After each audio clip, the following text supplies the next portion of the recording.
See, theme parks can be vastly different. They can be hyper-themed like Disneyland, they can be themed and tight like Fantasialand, they can be open and spacious like the Efteling, or they can be just focused on the rides like the Six Flags parks. But for me, this specific project we are starting today starts all with a landscape in Germany, the Black Forest, which is a landscape that I think is inheriting a beauty that we can use for making our park look very nice and pretty.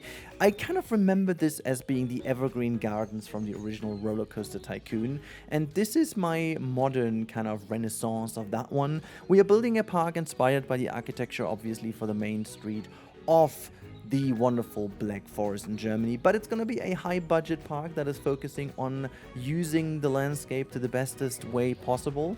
But I'm getting ahead of myself. Let's hop into phase number 1, the map. And with that, the official welcome to my brand new series, the Four Lake Forest. And I can't wait to bring you in with this forest. We are now preparing the map. It is, as I said, going to be a map located somewhere in the Black Forest in Germany. Gonna talk a little bit more about that later, why exactly there and what's behind. But also, first things first, if you guys made it to this point in time, you like the intro and you feel intrigued, why not consider subscribing to the channel? Because this will be my main project for the upcoming month. If you're into it, this is going to be the place where you'll find it. We are going to obviously play with the sorcery pack that just has been released today, or is going to be released today, and we are going to have all the other packs integrated in here mostly as well, because we will have themed areas in this park. There's already a couple of things in my head, but I do want to bring you guys in as well. There's going to be a little bit of a Discord channel where you can put in your ideas for the project, and I'm going to try to read all the comments. So if you are into this project, please make sure to now take notes and put your comments down below what you would love to see in here. We still have a very big green canvas in front of us, and we want to fill it together as a community. We're gonna kind of ignite the good old days of Planko community. If you haven't gotten that yet, but I have been to the office, I've been to Frontier in Cambridge, and I'm allowed to talk a little bit about this, which is awesome. There's going to be some very cool stuff out there today as well, so keep your eyes peeled on the official channels. I'm not sure when exactly they're going to post this, but it's gonna be awesome. I'm very, very excited to talk more about what we've seen in the office, and you know, what we've seen about this update, what we've seen about Planko in general. You know, obviously there is a lot I may not talk about too much, but I can just ensure you that Frontier is listening a lot to the community. Anyways, let's jump into the story of Four Lake Forest. Gotta get used to the name still, but the reason why this is called Four Lake Forest, well, I had a couple of names in mind, something like a magical forest and so on, very kind of straightforward. But my birth town is called, the town where I have been born is called Viersen. And Viersen is a city or a town that derives its name from basically four lakes, if you will. Vierseen is kind of the idea. And so I thought, you know, it's kind of a nice little reference to my life, to why this is. And then we're gonna call this forest instead of town or whatever, because it's basically in the Black Forest. That's all. That's pretty simple, straightforward, but we are going to fill it with character and life. I also put down a couple of different brushes and so on, so we can paint some forest, but that is just for the beginning. This map will change dramatically over the course of time, but I'll get into that. We need to talk about the entrance now of our park. Because an entrance is obviously one iconic thing of your park. It is the space where you enter the park mainly, and it is going to be what sets the character of your park. You can see me putting down a couple of trees here before we get into this. I left it in just to have that little bit of transition for me talking you through. So we are going for a rather classic entrance. We have a couple gates here and the archer for scale. In case you don't know, if you've been with us in the early Planko days, the Planet Coaster sets in general are a little bit oversized when it comes to the sheer proportions of everything, and it turned out that the archer in game is the perfect item to understand how tall certain things should be. So whenever you want to scale something to the Planko guest without having the guest roaming around everywhere, you can use the archer for scale. Now, it is not possible to make them scale the animatronics quite yet in the game, but it is definitely still a very good reference, because it just has that same size. And with the ability to scale in this game. You are not done and dusted if you've missed this opportunity from the beginning, but it's a lot more hard if you didn't plan it from the beginning. Now, I wanted to nail this entrance really from the size, and I put down a lot of pieces I needed, not only from the sorcery pack, which, by the way, I haven't been building with this for over 20 hours now in the last couple days, and yes, I've been building a lot in this project. This first episode contains almost of 30 hours of gameplay. I thought I had way less time, but yeah, maybe I had way less sleep. I don't know. Maybe I went a little bit overboard with these things, because it just had that very old Planko feeling. I think it's been a long time that I've been so captivated by a DLC for a game that much. It just brought back the good old memories of, yeah, just having a game that gives you so much joy, so much amazement, so much fun also. And this pack, let alone, has awesome pieces. They are beyond versatile. I've seen a lot of comments talking about, maybe if this is not spooky enough or whatever, but this pack doesn't want to be specifically sorcery. This pack wants to be a versatile kind of old brick house, townhouse kind of set, which you can use in so many different ways. The new brick pieces that you can see I'm utilizing over here, they are gorgeous. They have a texture that is just chef kiss, and it's bump map, everything. They're so well designed. The colors are great. The color variations you can use are great. By the way, the ability to build conforming to terrain with the pathing is just absolutely incredible for this specific project, because we will be using a lot more hills and inclines and so on, which is another big reason why I went for this project. I wanted to just challenge myself a little bit more now with different height elevations, as the Hamburg Park obviously did not have that inherently, and I knew that from the beginning. I wanted to go still for the Hamburg Park, as it was, I guess, a really nice testament to what I could do with the game at the beginning, and I just wanted to do something different.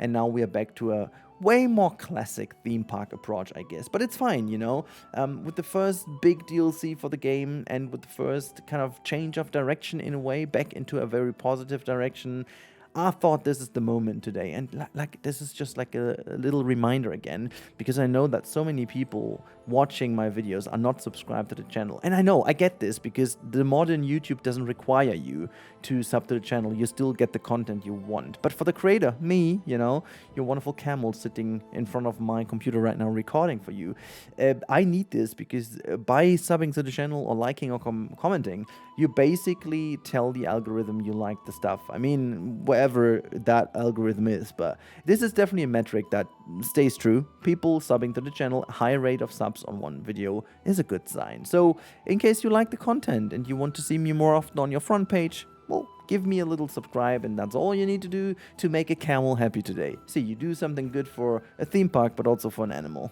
Who would say no to that? Anyways, we are going to talk about the entrance building. I got inspired by a couple of things. I mean, I downloaded, as always, with every good new project, in case you need that inspiration. I do a couple of things. So the first thing I did is I went to Google Maps and had a look at the, Schwarzwald region, the Black Forest region, and I had a look how it is. And the map as it is right now, I won't give that to you for the download, because it's not finished yet. I will change a couple of things. It's just like a temporary map. I would need to go even more hilly and even more with some inclines and more heavy on the edges of the kind of cliffs and so on, to get some inspiration from that one. But once I was done, I was going to go for some highlights of the Black Forest. I mean, I've been there quite often already. I've been to some of the cities. I've been hiking there. It's a very nice area in Germany, a very beautiful area. I definitely recommend going there if you haven't already. It is definitely an area worth visiting, and I had a lot of buildings in mind already, downloaded a whole folder of images and stuff. And the main street you'll see in today's video is very, very closely inspired by some of the buildings in some towns I visited. Which is totally fine, I guess, to just get the inspiration done at the beginning, to then go on and do your own stuff. I mean, of course, I changed all these buildings up a little bit, specifically with the entrance. The entrance is inspired by some archways of, I believe it is an old monastery in a way.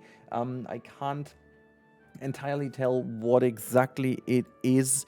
But I just wanted to make this classic entrance with the elements that you come from, and having that kind of hallway style, and then having a kind of top area that is inspired by the classical Schwarzwald, Black Forest kind of shapes from some of the big buildings they have, like not only castles, but like there are some very big buildings for like that's been old universities or schools, or maybe even like huge buildings where landlords did live. And so it's basically something that I find always super interesting and super intriguing to build.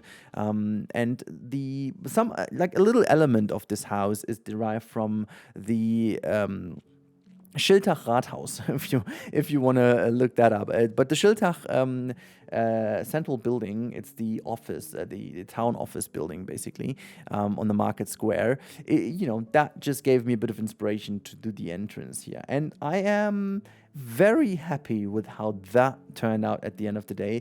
I'm using a lot of the new pieces because they just work, but you do see me, and I debated with myself if I wanted to leave that in, because I have a lot of footage for this video, as said, and I didn't know if I want to, keep that juggle in, but I thought, let's make that a talking point. See, whenever you see videos of YouTubers, not always everyone curates them in a way that you see everything, and more often than not, people just show you the final result or the good ones, and that is not true. Also, people like me, we are testing and trial and error the whole time, and so I wanted to keep a little bit of that in.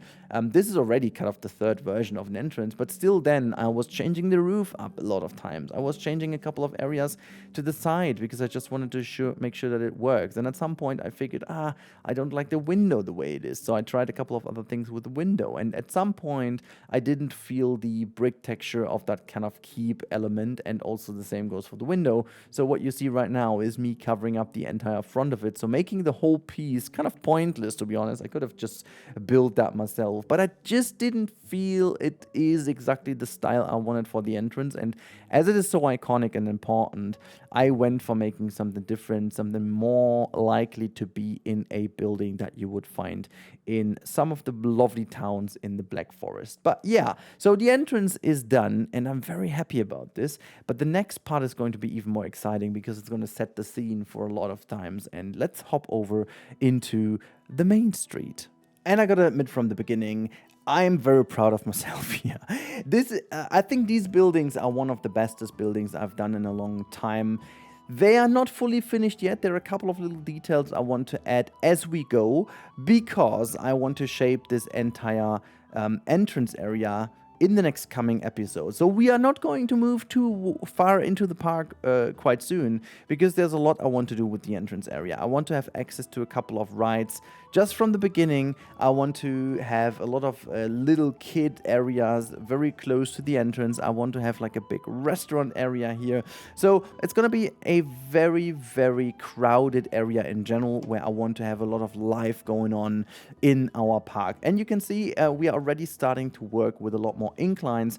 I did put the first building already quite 1.5 meters taller, or higher actually I should say, than our main walking area is. And as the whole thing is conforming to the ground, the entire huge plaza we have as an entrance is slowly dipping a little bit downwards to one of the first, or like one of the 4 lakes, the smallest lake of them all, having a tiny island on its center, or in its center, I should say, is going to be our main weenie of the park. We're going to have like a little bit of a castle, a building on top of this, like a keep basically, but not a keep in that sense that it's going to be very kind of mysterious or mystique. It's basically going to be very friendly, and as if there was someone live, maybe like almost like a bit of a nice university building or something like that. But we are going to keep on going, and this time we stay on the market square area of a town, but this time what we can see, the next 2 buildings are heavily inspired by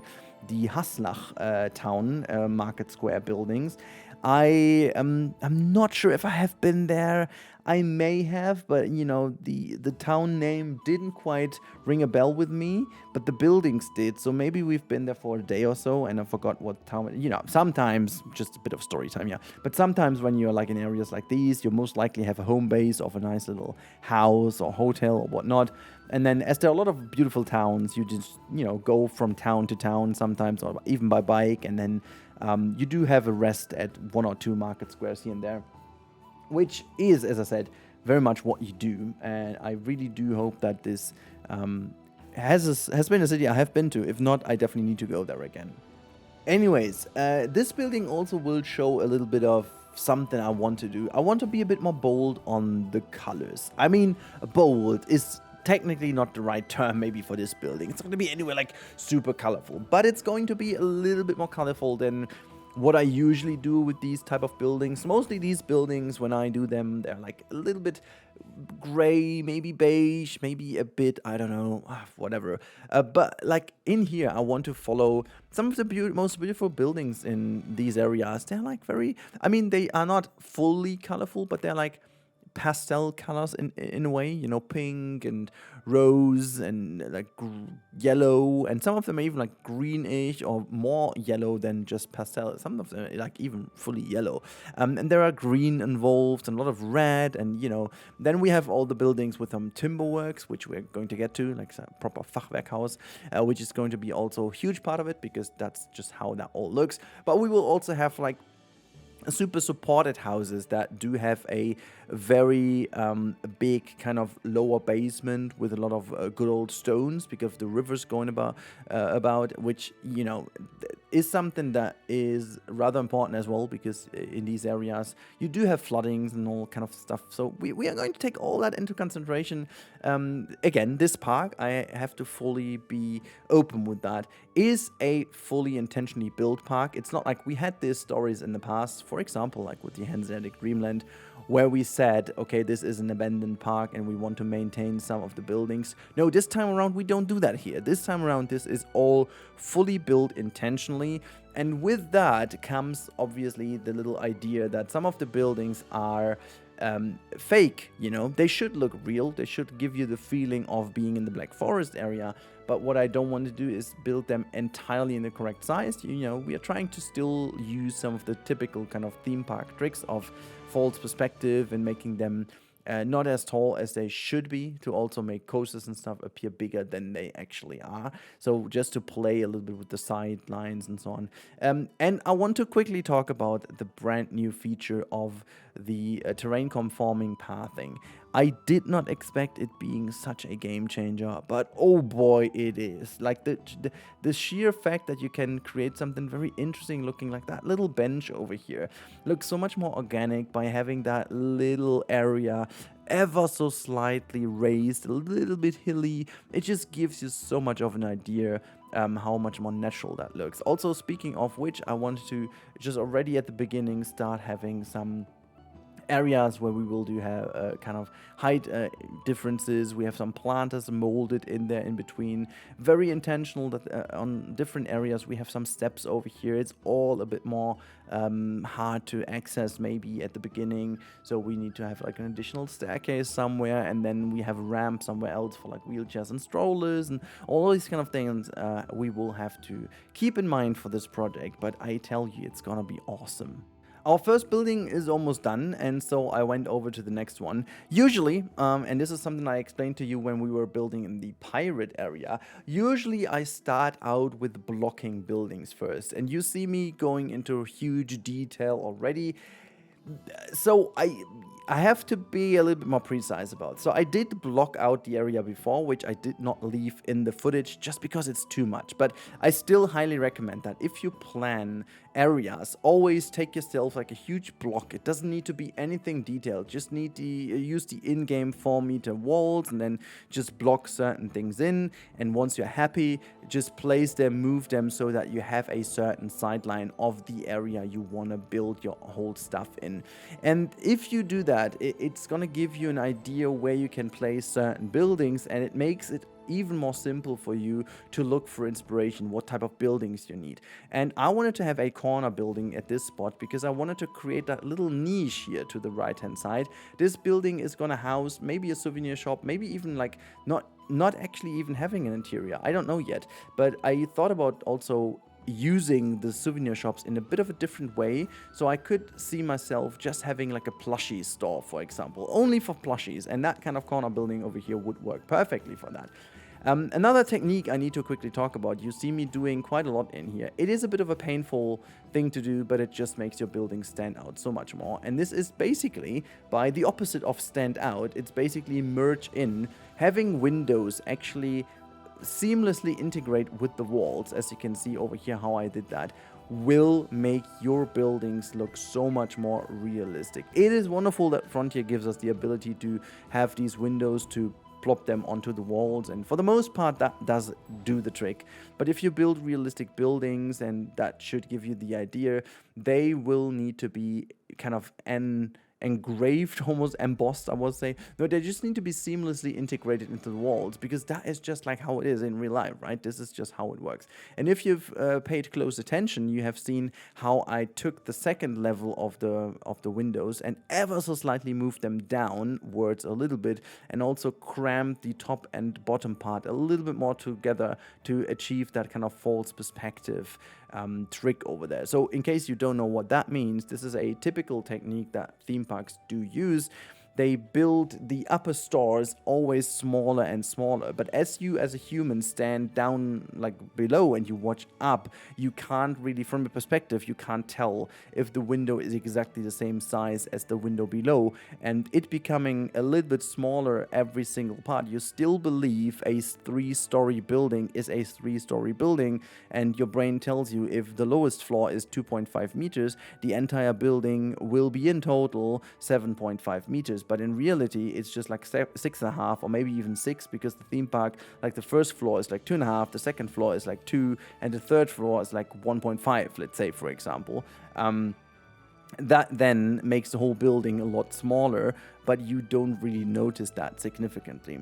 Then for this build over here, you can see I put that little roundish tower in the center, and oh my god, I really made my life harder than I needed to, because I went for this kind of custom tower segments over here, and then I figured that I have a little bit of an issue because I went for a octagon at this point, while the most of these things in game don't really feature eight edges. They basically have 6 edges, which makes it a little harder for me to kind of use the in-game roof, and so I needed to do myself a little bit of a custom roof, which isn't going to be the most intricate one. The reason for that is not laziness, trust me, I've really spent a lot of hours in here. I want to not go too crazy on the pieces quite yet. I tell you, as a little bit of a nice reminder to stay with me, to stick with the channel, the next episode is going to focus a lot on a main building that you will look at from a lot of different areas in the park, and that is going to be mega detailed. I gotta say, it's gonna be a insanely detailed building, and you guys will see that. It's gonna be very interesting to see how it's gonna turn out. But yeah, even here I did do my interiors. I used some of the window pieces and kind of changed the color. And also, what I need to tell you real quick is when you're building in here, you will then notice the more time you spend on building every single building, you will become quicker and quicker, because you learn these techniques, you learn the pieces. And for me this time around, I wanted to do something I haven't done so often lately, but I wanted to learn the pieces. So quite often in the building, kind of in the build, I did intentionally put the whole game to the sorcery pack only. I knew that I won't only build the sorcery pack, but I just wanted to understand the pieces better, what you can use them for and what you can also abuse them for, which is still one of my biggest hobbies in the game itself, making sure that you use pieces for what they're not intended to, because that's mostly where you get the most out of them. But I have to be honest, for these builds, so far, I mostly use them for what they are intended for the most parts, because yeah, Frontier's getting better at that. Frontier is getting a lot better at doing these kind of things. What I did figure though, Frontier, if you're listening, by the way, what we are missing is a piece that could act as a single brick piece. I mean, I'm not talking about like a 1 by 2 meter brick wall. I'm literally talking about a piece that is a brick. Because sometimes if you, for example, want to make like a broken up wall or something like that, where you want to have just a couple of bricks sticking out, or sometimes just to kind of fiddle in maybe 1 or 2 single blocks to make like an archway or something like that. This would be awesome. I mean, we do have these simple arch shapes, and by the way, a little plug over here because I absolutely adore what this guy is doing. Taggy3D, he had a video lately with a couple of wishes he has for the game, and he came up with the idea of having these simple arch shapes receive a custom texture. That would be mega. Like, if we could go and use the simple arch shape and then go in game and say, use the texture of the kind of keep brick set, use the texture of the wooden set or whatever, maybe just the textures of the main sets, for example, which could be another very cool selling point for a DLC. So, you know, that would be very fun. And I do gotta say, this is a fantastic idea I've never thought about before, and I'm actually like, why haven't you? Because it's so obvious somehow, but then again it isn't. And oh my god, how much I would love to see that. This would be ridiculously mad to have this ability, and then just have the ability to put these things in would be mega. So I talked about Fachwerkhaus at the beginning, like these timber frame houses, very, very, very, very common in Germany, very common medieval buildings, and also in the region of you know, the Black Forest.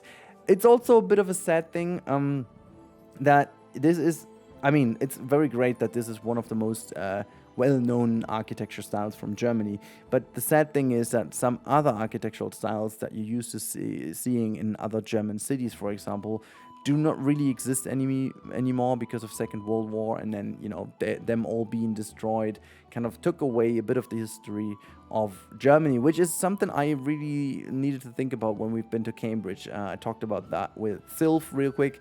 Because looking at Cambridge with all these very old buildings, you start to realize how cool that would be to see more of your own history in big cities and smaller cities or whatnot. But then again, you think about, okay, well, most of these buildings are just replicas of what it used to be. And sometimes weathering and how stuff looks is part of the history of these buildings and makes them exciting and interesting. So you know, that's why I have a bit of a split up, you know, kind of feelings for these things. It is not like I love these timber frame houses. Honestly, it's like wherever. There's also this kind of city of Monschau in Germany, which again, if you are ever going to visit Germany, Monschau is one of these cities I would say you have to go to. It's a tiny city, but oh my god, it is so freaking beautiful. It is that kind of medieval town city you would paint if you want to start a magical kind of story somewhere. If you want to do a story or in Germany for like a wizard or witches or whatnot, a talented little boy going somewhere, I don't know, just that is the city you would start that city off, the story of. It is just way too beautiful to exist actually, but it does exist. So yeah, I also have to say, oh my god, this was a blast. The path tool, even though you see a bit of fiddling here and there, it all, just forget about it. It's not even worth to mention. The way how you can build, and you will see that in the real-time part later on, guys, is just such a breeze. And as I've played a lot of Planet Zoo lately, in case you haven't seen that one, I built a modern chimpanzee habitat in Venlo Zoo, and I gotta say it's very good. It turned out very nicely indeed. I used a couple of these elements from Caesar Creates. He's also a wonderful creator, and he's having this insane ability to create realistic looking habitats, and I took a couple of his habitat essentials. Wonderful.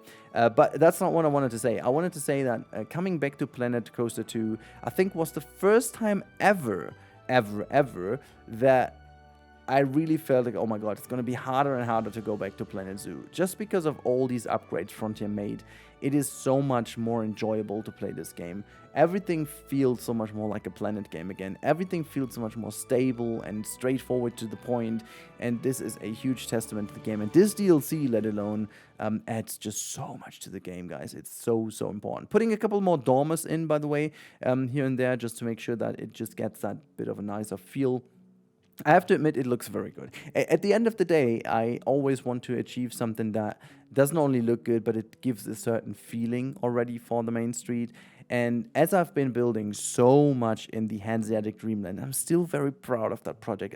And I also will continue, by the way, but it is moving towards its end, its natural end. So it's good to have something fresh and new. And I see all the opportunities in front of me of what this is going to be, fix a couple of things here and there, but I have to already put a little segue in, because the last part of today's episode is going to be called custom supporting. Yeah, you have already seen a coaster popping in and out the frame. While we do build our custom land post, I gotta say, I have a coaster. I don't have the footage of me creating it because I didn't record it, okay? So it is going to be a motorbike sidecar coaster, and I'm going to talk about that in the next episode. But today we're gonna look at the coaster's custom supporting. Well, the supports usually is not something I do, but as this whole thing is becoming a vital part of the main street, I thought it's gonna be time to finally do this. And I actually did some research this time around. I have to admit, I did go and have a little look at some Intamin top hat custom supports I could find out there. So this is a reinterpretation of some of the ones I've seen in various Intamin top hats I've seen. So yeah, it's not like that they are maybe the bestest of the world, but they are definitely the bestest I have done so far. And the way I do the custom supporting in here is definitely still leaving us a space for creating that main sideline of the main weenie of our park. So if you enter the park, I did not want to have supports blocking the way so that you can't see where you're going. This aspiration, this anticipation of the park is the most important thing, but I still wanted to have this coaster being a part of the entrance area. You'll see that in a couple minutes in the real-time part, how much important that is, how important that is.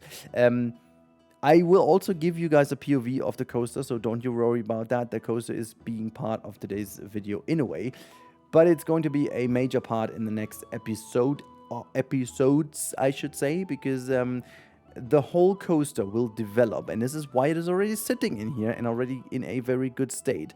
The whole coaster will be part of us, part of our journey in the next coming episodes, as we are using this coaster mainly as the first themed land, if you will, and that is the almost the themed land, because it's gonna be the Schwarzwald region land. So straightforward to the point. The story of this coaster, the bike coaster, is going to be a meandering coaster on a good old motorbike tour through the Schwarzwald, which again, it doesn't sound super creative, but I just think it is so obvious and it makes so much sense, simply because that region is a beautiful region for motorcyclists to just enjoy their being, okay? Just enjoy roaming around in their motorcycles and just enjoying that one. But what I want to do with it is to kind of beam this into the past. It's not like with a modern kind of chopper. It really is the idea of a very old kind of, let's say 50s, 1950s, 1960s maybe, with a motorcycle and a sidecar going through the Schwarzwald region, and then just maybe dads with their kids or whatever, or maybe even lovers, someone taking someone else on a date for the first time and those kind of things. I think this is the idea. So it's not going to be a super crazy hyper thrill ride. We will have some other thrill rides in here. It's going to be more of a family ride kind of appeal to the coaster, which is mega. I had so much fun creating this area here. I've had so much fun developing this whole thing for you, because it's going to be, again, as I said, it's going to be part of it, part of us for the upcoming month. We are going to do something cool for Christmas in here. We're going to do something very cool for the upcoming months. I can't wait. It's going to be so good, guys. It's going to be so freaking good. And I think it's actually, whatever Frontier is cooking in the future, I think it should be versatile enough to almost any theme that could come to the game, which I think is important. In Hamburg, I kind of felt already that little limitation that all I could do is like build themed halls in a way, and it becomes, it was cool with Western Hall, and the Sci-Fi Hall is going to be fine when it's done, but it just like kind of feels repetitive. The Pirates kind of area was a bit of an excuse, which fits in a harbor, But that is basically it. And yeah, I want to do what I'm doing over here. I want to build beautiful planters. I want to build beautiful areas in general, and just making sure that everything kind of fits together nicely and just makes sense and just gives that vibe of a very nice theme park. And theme park, not just like any park. It's gonna be a themed theme park, and I'm just looking forward to that. I'm putting here a couple of souvenir thingies also to the street to have a bit of life in here, but there will be more clutter to make it even more feel like a theme park. In the next episodes, we're going to look also into some very much required lockers that we're going to take over from our hands at Dreamland, because I find them very fine.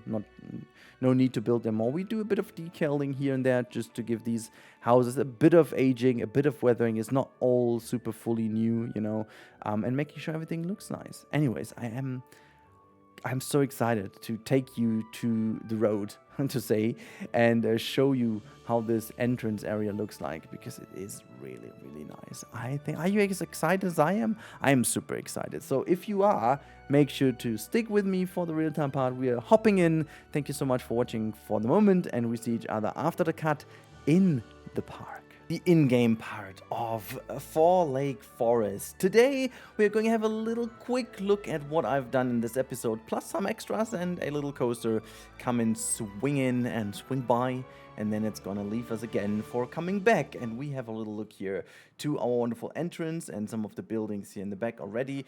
There's a lot of stuff I've done off screen, so you will see a couple of little things I've done afterwards. There's the coaster going all the way down here. Look at that. Oh, amazing, wonderful. But we're going to jump down here and right into the entrance. I don't want to make this real-time part too long, because you want to see the POV, and I want to continue as fast as I can in this project. But little hint, look at these little kind of lamps over here. They do swing. I used the new platform to make them appear as if they're like slightly swinging in the wind. It's not quite perfect. I think you can do even better with this effect if you do this maybe a bit, shorter or whatever, but I kind of find the idea interesting to have them like swinging with this thing. It's like they're floating, but like a little swing would even be nicer, but I think it adds like a tiny bit of realism here. Not sure if I leave it that way. It was just like a test, but I think I like it. So if we go in, you can see there's our entrance. We've got welcome to Four Lake Forest. It's not a final design, I guess. I just did a couple of little things over here. We've got our entrances, and I may get rid of that one, because like we've got these ugly things just in front of the shop front. Might not be the most interesting or intelligent one to be placed, but that is that, the entrance from the front. The logo is maybe temporary. I may put the actual one in as soon as I've decided. I have a hard time coming up with logo. Maybe I'm gonna make a logo contest again out of this. Let's see. This would be fun, I guess. So yeah, if you want to design a logo, put it down in my Discord channel, and I may use that. And you know what? I'm gonna get something for the winner. I'm not sure what yet, but I get something for you guys. Don't worry. I'll find something. Not only putting you in here, because that again will be a thing. I will be putting all the members of the channel into something, but it's not been ready for the first episode. So please give me time till the next episode. If you want to become a member by then, please feel free, because then you will be placed in here. I have a certain idea to also do something that can be maintained. But yeah, so we go in and we are greeted with this vista. I did turn on the depth of field, in case you're wondering, for a couple of recordings. So I think I'm gonna get rid of it, even though I must admit, at the moment, I find it relatively okay. I'm not sure if Frontier fixed it. I remember it to be way more aggressive when I played it last time with the depth of field, but for the moment, it almost feels enjoyable, to be honest. Well, yeah, so for the moment, this is the right-hand side over here. Quite a lot of archers shooting their stuff over here. Oh god, that reminds me so much of the first game. In case you're wondering, because of these things, they are in here because the entrance were bugged AF. I don't know what exactly was going on, but apparently these barriers did fix it, so people can now access and exit the park alike. We also do have some barriers hidden down here, so the people don't crush through the custom supports over here. And we got a layout in the back. And if we continue, this first building over here is it will turn into a proper souvenir shop. At the moment it's not fully designed, and we do actually need to take that route up here. I did a couple of testings over here, but we do have this little sneaky backstage access. Let me show you. Bam, there you go. We are actually going into the backstage area, but let me show you later on from the bird's perspective. This shop for the moment is closed, but it may not stay closed. It may actually become an actual shop, who knows, as soon as we we go on. This is already part of the restaurant. I need to fix a couple of little things here. We've got some floating vending machines, and you know, there's some stuff here to be fixed and put in. We've got some open spaces in here, and that's all gonna be fixed. You know, it's been a mighty work for the first episode, so there is a lot of stuff to be done until we are done with the main street area in general. But you know, for the first bits, and this is where we go into the bird's perspective. For the first bits, that is already quite a lot. I'm gonna give you a bit of an idea as a teaser for the next episode, so to say, before I then give you into the, you know, wonderful POV and hence the end of today's first episode of Four Lake Forest. I actually enjoyed building so much you can't even imagine. And there are a couple of things I want to quickly show you. So first of all, it's sightlines, you know. I made sure that everything I did over here followed a certain idea. So if we look at this way, you can see the top hat over here is going to be framing exactly where a little something is going to be sitting here on that little island, on that smallest of the lakes. Then we do have a little bit of the spire over here of one of the other towers, almost like merging into the entrance itself. We are going to have a little tower over here forming the entrance into the top hat in the next episode, and then you will be seeing a couple more houses and buildings on the left hand side, one of which will actually be housing something. I'm still not entirely sure what exactly that's going to be. And then the station over here will merge into somewhat of a plaza area on the left hand side, which is then going to merge into the park itself. So we will have, I'm just gonna give you a bit of an idea here by painting that. So basically we're gonna have houses here, something like that, and we've got a different house basically over here. We're going to have like a tower kind of building here, and so that is going to be where all the stuff is. We are going to have a bit of backstage then. Oops, I need to do something else. This is going to be backstage kind of access. So this house over here may actually be a bit bigger and house the proper entrance. Like, it's not even a dark ride section. It may just be like a little bit of a starting section for the coaster. These are 3 different houses, and to round up our main entrance area, and we are going to sneak maybe a flat ride in that space over here. I was thinking of maybe a little carousel, but you know, the carousel would actually be very nicely fit over here to the right hand side, like the Grand Carousel, for example. Maybe something else is going to go in here. Not entirely sure yet. We'll see about that. But yeah, so if you got ideas, make sure to put these ideas down, because this is again your chance. You know, if you have ideas for this project, what you want to see, what type of stuff you want to see in here, let me know in the comments. I will follow this as close as possible. Nothing is set in stone yet. I want to keep it as free and exciting as possible for you guys. I want to make sure that everyone can have a say in the project, and we are also open to changing things after they've already been done if we think there is something that can be better. So if you've got something about the entrance or placement of these things, let me know in the comments as well. We also do have a bit of backstage stuff already done. This is going to be a bit more of a theme this time around. I'm going to try to focus more on the backstage side of things, of a realistic kind of delivery area. All these kind of things will be placed in, so I'm very excited for that one too. But yeah, that should be enough for the first episode. Before we jump into the actual POV, this is a little bit of the showcase of our entrance area, and oh boy, am I happy. I mean, let alone this vista here with the different buildings and the coaster going into the ground, and just like, it sparks German area for me. It just is exactly what I wanted to do. We may have some steam coming out of this one as soon as the coaster goes here. Trigger that one to blow some steam out. Could be like a nice effect here for the entrance area. But yeah, so thank you so much for watching us. I really hope you enjoyed the first episode. In case you're new to the channel or you haven't subbed yet, please consider doing so, because that would help me out tremendously on the channel and going forward with this series. The more you guys support, the more time I can put into that, and we all have a good and great time with this. And yeah, thank you so much for your ongoing support. I talk to you in the next one, and now it's time for the POV. Enjoy that one while the coaster comes here. We're gonna make the cut exactly now.